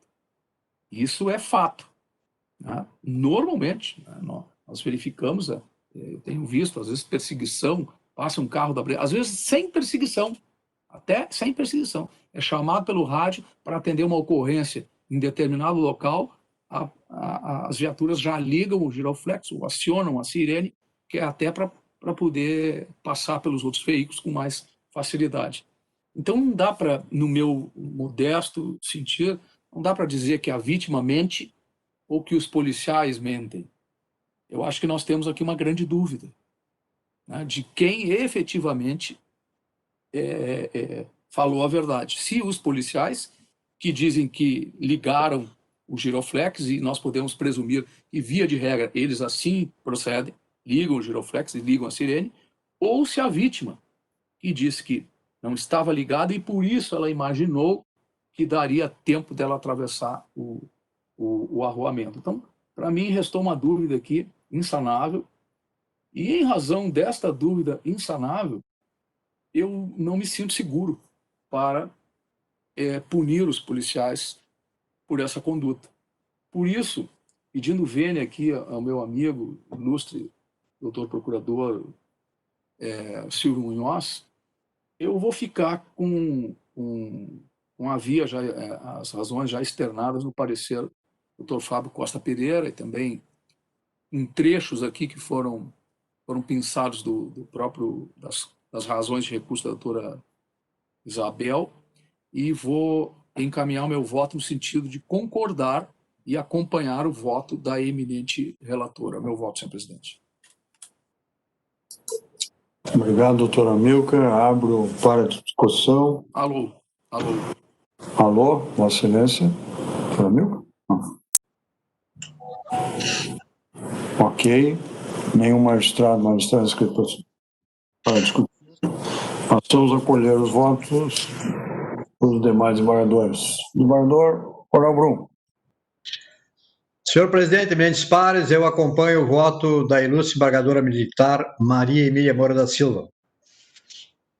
Desembargador Coronel Mendes.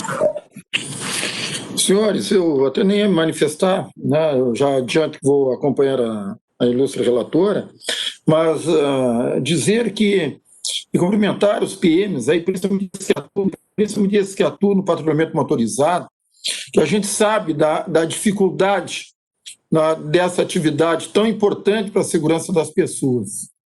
a proatividade, né, com todas as dificuldades que hoje a gente sabe que tem, né, em prender o delinquente, no outro dia ele está lá de novo, né, em regra, né, enfim. Então, mas os policiais têm muita tenacidade em buscar prendê-los, né, independente das circunstâncias. E essa questão da, aspas, perseguição é uma questão histórica aí, né? Mas, na verdade, os brigadeiros têm que perseguir mesmo os delinquentes, essa é a atividade deles, né? E eles fazem isso com muita propriedade. A gente que acompanha o dia a dia sabe como essas coisas acontecem, e o número de prisões que são feitas aí todo santo dia. Por outro lado, uma coisa que eu acho que a Brigada tinha que dar uma reavaliada, senão é uma questão técnica aí de potência, de bateria, coisa dessa ordem, que já teve na corporação, mas hoje, como tudo é eletrônico, talvez possa ser superado, né? É a capacidade de volume dessas sirenes, né?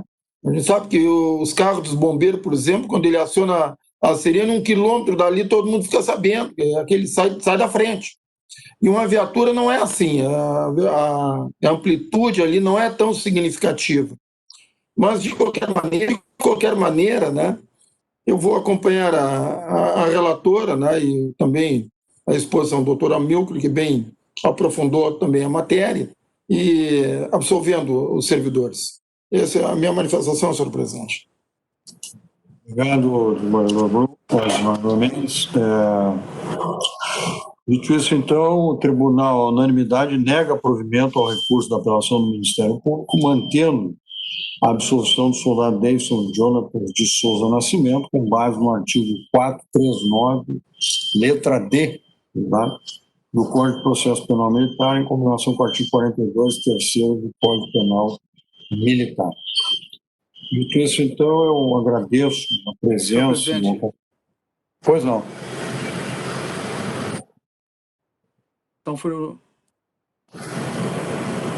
só para constar, no sentido de absolver com base no 439, Letra E, não? Letra E, que é a da falta de... não existir prova suficiente. Sim, existência de prova. Ok. Depois no assunto a gente corrige. Tá? Okay. Então, agradeço aí a presença e o acompanhamento de todos. Né? Declaro encerrada a sessão, convoco a sessão dos eminentes pares e mais para a próxima sessão, que será no dia 30 de setembro. Também aproveito a ocasião para informar, né, embora já tenhamos terminado a sessão, aqueles que quiserem se retirar poderão fazê-lo, nós recebemos a insígnia da Ordem do Mérito Judiciário Militar por parte do Superior Tribunal Militar, com o meu ofício que eu vou tomar a liberdade de ler para que Vossa Excelência tenha conhecimento. Sua Excelência, o senhor desembargador militar Fábio Duarte Fernandes, presidente do Tribunal de Justiça Militar do Estado do Rio Grande do Sul, etc. Assunto insígnia da Ordem do Mérito Judiciário Militar. Senhor presidente, o Conselho da Ordem do Mérito Judiciário Militar, em sessão de 18 de novembro de 2019, decidiu agraciar o Tribunal de Justiça Militar do Estado do Rio Grande do Sul com a insígnia da Ordem do Mérito Judiciário Militar, em reconhecimento aos serviços prestados à Justiça Militar da União. 2. Infelizmente, devido às medidas adotadas para enfrentamento do Covid-19, a cerimônia de imposição da referida comenda, que ocorreria em 1º de abril, deixará de ser realizada este ano. 3. Com pesar, mas certo que esta é a melhor medida a ser adotada, e com os nossos cumprimentos enviamos o diploma e a condecoração deste tribunal. 4. Aproveito a oportunidade para apresentar os meus protestos de destino de construção. Atenciosamente, Almirante Esquadra Marcos Vinícius Oliveira dos Santos, vice-presidente e chanceler da Ordem do Mérito Judiciário Militar. Então, com isso, eu dou conhecimento a Vossa Excelência do recebimento por parte da Justiça Militar da insígnia da Ordem do Mérito Judiciário Militar. Dito isso, então... As honras dessa casa, presidente. E tem homenagem também. Obrigado, doutor Fábio. Obrigado. Também, doutor Silvio, muito obrigado. Então, estão encerrados os nossos trabalhos e estou retirando a sessão. Bom dia, bom final de semana para todos e que vençamos hoje. Mas Às 21h30. Grande abraço.